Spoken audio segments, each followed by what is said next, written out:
Let's hear it again for Shawnice Omar.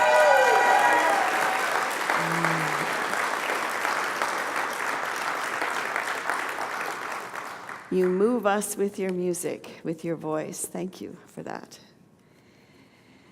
So this month is the last month of our book, The Soul of the Pilgrim, that we have been using this year. And the last chapter is about coming home, And on any hero's journey, the hero has gotten the gift or slayed the dragon or done whatever they're going to do, and then they come home and they bring that wisdom. They bring that gift to their community. And so we're going to be talking about that more later, but I wanted to talk about another kind of coming home, because the other kind of coming home is when we come home to ourselves, when we come home to the capital S self, the God self, when we come home and we're comfortable. Sometimes there are places that are home to us, but really the absolute home is that which is within us. Could we have the house lights on? I don't know who's doing the lights back there, but it'd be nice to have the house lights on. So when we come home to the self, it's because we remember who we are and we remember where we came from, that we are spiritual beings in this physical body. And we are celebrating the inner birth of Christ consciousness that is unfolding within us. And the Christmas story is a template for this awakening consciousness, for this birthing consciousness of the Christ. And this is the first Sunday in Advent, and it's also Hanukkah. And I think that it's just wonderful as the days continually get darker, we start to focus more and more on that light that is within us. And there's so many different celebrations that do that. The Advent candle lighting, the Hanukkah candles, the solstice celebrations, all of that is about calling back the light, but mostly the light that is within us. And so as we enter into this first day of Advent, the story, our story to Christ awakening, begins with Mary. And Mariah read part of the scripture to you, but you know the story where Gabriel comes to Mary and he says, you're going to conceive this holy child. And she's like, what are you talking about? I'm not married. I don't know what you're talking about. But instead, afterwards, after she questions, she says, I'm your handmaid. Let your word be done through me, because the Holy Spirit is going to come upon you and the power of the highest will overshadow you. And when we have an experience like that with the Holy Spirit coming upon us and overshadowing us, it's like this great inspiration, this being touched by God. And she has that experience. So the first step on a pilgrimage home to the birth of the Christ consciousness is to follow in Mary's footsteps and say yes. Now here's the deal. Mary did not know what she was getting into when she said yes. Just like you, probably. Many times when you've said yes to things, did you know what you were getting into? Not really. Especially when they're big yeses, right? Like when we say yes to a relationship, or yes to parenthood, or yes to a new job. You have an idea of what you're getting into, but not really. So she says yes to life. She says yes to her fate. She said yes to this task before her. And she doesn't know how any of it's going to happen. And she's also taking a great risk. Have you ever taken a great risk when you have said yes to something? We all have. She took a great risk because she could have been thrown out of her family, because Joseph could have said, nah, nope, sorry, not going to do this. In fact, he kind of went down that road and started down that path. And in the book of Matthew, we read that Mary was pledged to be married to Joseph. But before they were together, she was found to be pregnant through the Holy Spirit. And because Joseph, her husband, he was her betrothed, it's like being the same thing, was faithful to the law, and yet he didn't want to expose her to public disgrace, he had in mind to divorce her quietly. So he wanted to get out of this deal, right? He wanted out. But after he considered this, an angel of the Lord appeared to him in a dream and said, Joseph, son of David, do not be afraid to take Mary home as your wife, because what is conceived in her is of the Holy Spirit. And so Joseph also says yes to the unknown, right? He says yes to taking this risk. So we all have the opportunity in life to say yes or no, and sometimes it's appropriate to say no, isn't it? Sometimes a strong no is what is needed rather than a yes. Sometimes it's important that we set boundaries. But the thing is, if we say no too often or too much, we may start closing doors of opportunity that could lead us home to the awakening of the Christ. And we may be afraid to say yes, right? Because there's the fear of the unknown. We don't want to look stupid, we don't want to do something wrong. We don't want our hearts broken. So in your life, what has kept you from saying yes? And where are you in that process right now? And then what are some of the big yeses that you have said? Because we've got a bunch of little yeses that we're saying all the time, but every once in a while, we're asked to give a big yes, like Mary did when she was overshadowed by the Holy Spirit. I think that we have big yeses when we say yes to a relationship, right? Because you're being vulnerable and opening your heart. We say yes when we agree to become parents, because that's a journey that you're not sure where it's going to take you at all. What are some of the other yeses that you have said in your life? I'd like to hear them. Just shout it out, Scott. We said yes to this building project. Yes, we did. Wow. Forgot about that one. And it's true when we look at the steps that Mary took, right? It's like taking great risk. It's being overshadowed by the Holy Spirit. We have to know and affirm that the Spirit of God is in charge of this community and of this whole process that we're in. What other yeses have you said that were big in your life? Taking home astray. Taking home a stray. I'm assuming that's an animal.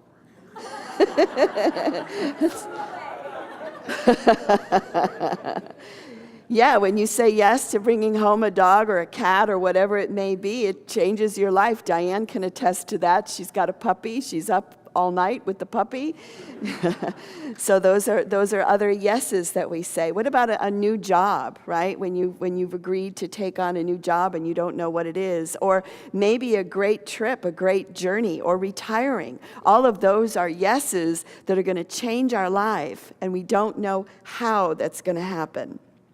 So I know for me, one of my big yeses was to God, because I felt very strongly that I wanted to live a life of commitment to Spirit.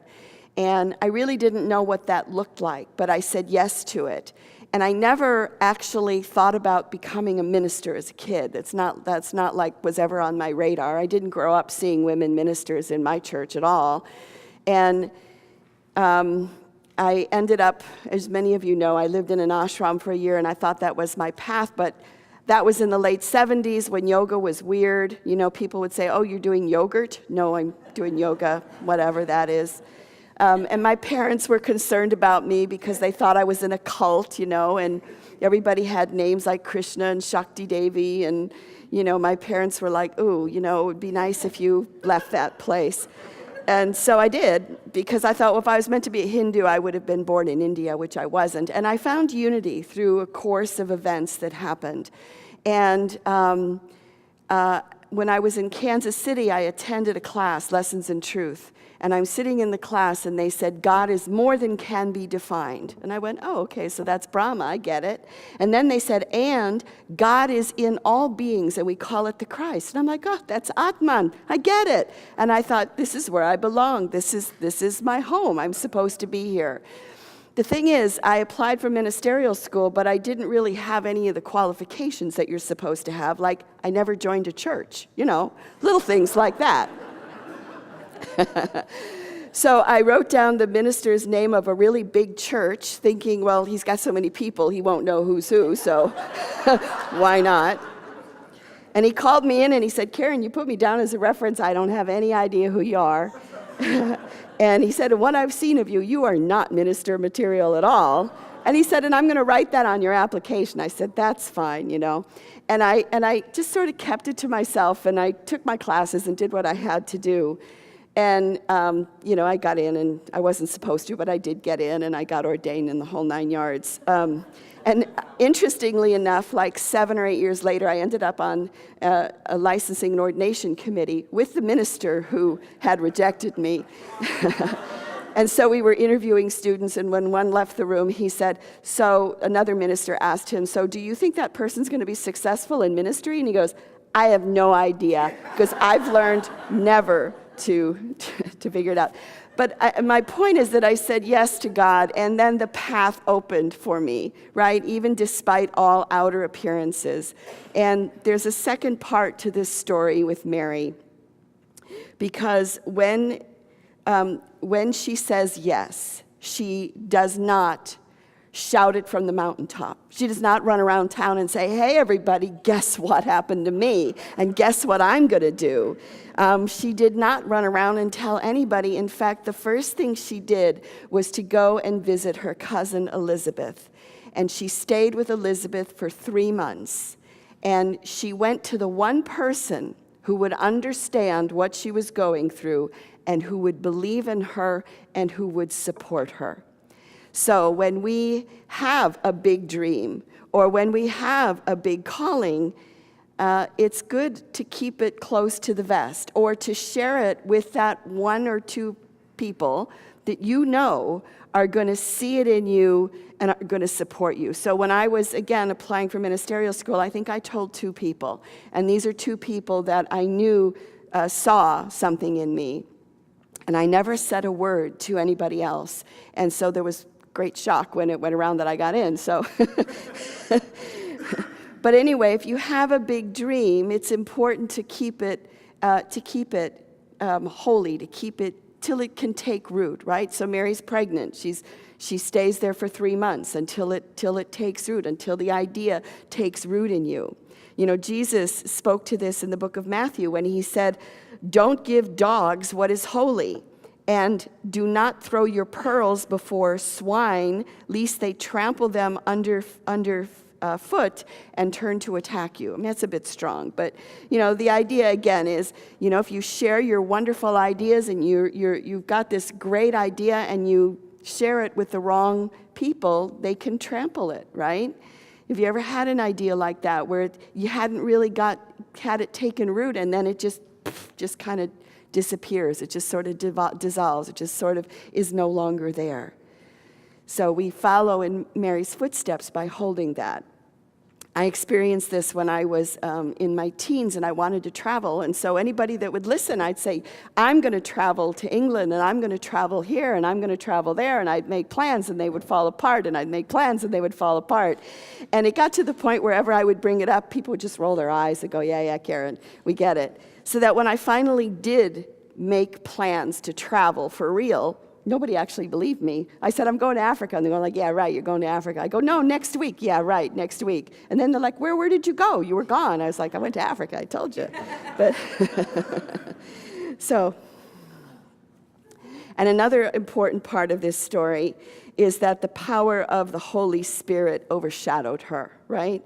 And that is to be really touched by the activity of God, that this great power comes over us. It's like what you were singing, right? It's like it just comes over you and it moves through you and you can't stop you.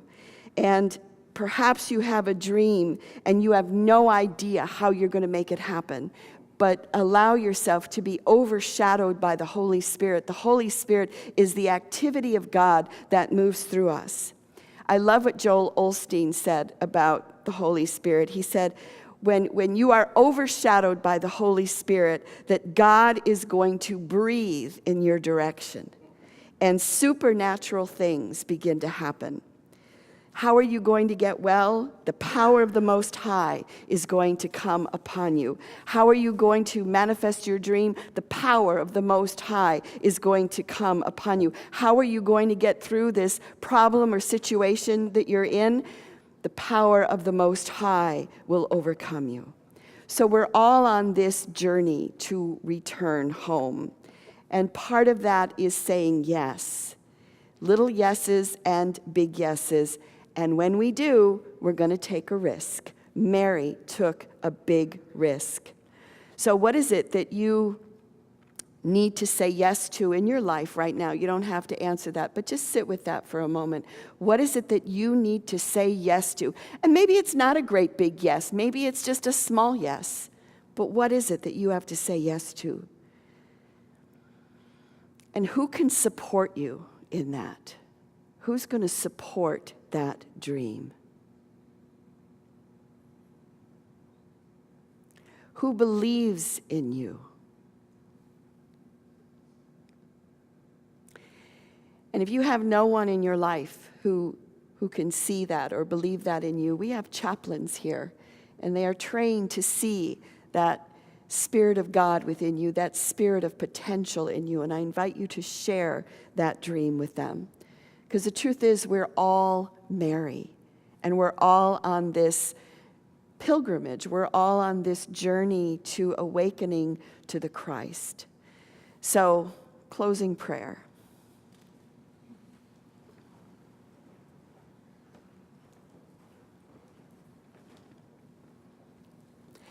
May we all be overshadowed by the Holy Spirit.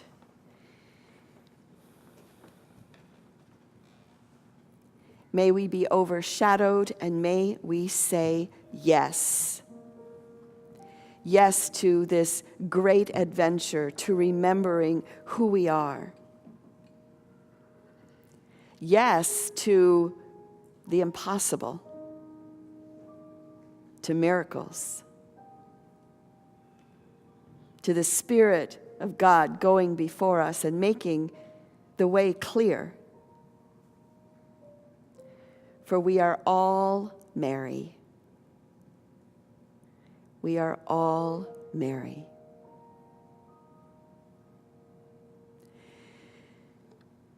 And for this awareness, and in the name and through the power of the living Spirit of truth, we say thank you and amen.